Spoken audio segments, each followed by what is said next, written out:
Hello everyone. In this video, let's have a glance on probability in quantum mechanics. Probability is the science of how likely events are to happen.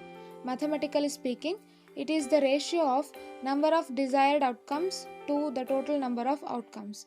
It has its applications ranging from the very basic dice experiment to the prediction of electrons in quantum space. Yes, it is. Probability is widely used in quantum physics. Let's take an instance.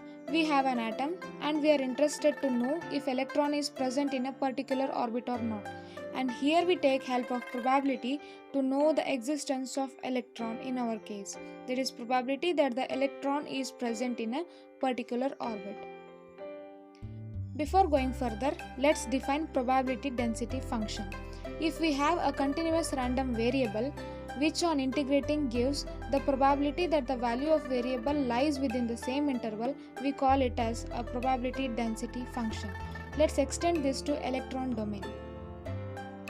If psi is the wave function of electron, then probability density of electron is given by integration of psi of x multiplied by its conjugate ranging from -infinity to +infinity.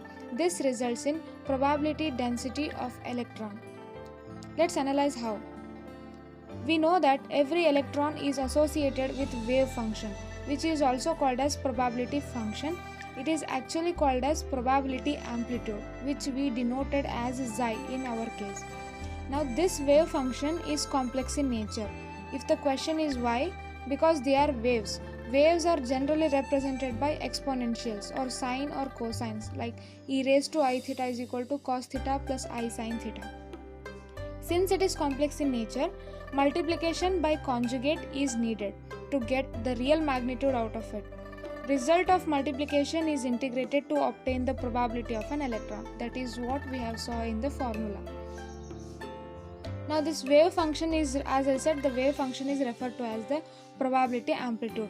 Square of its magnitude results in probability density of electron. This is what we call as Born's rule in case of quantum physics.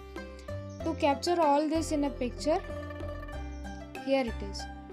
This pictograph is a wave function for single electron. The solid body shows the places where electron probability density is more. That is, chances of occurrence of electron is more in case. Thank you.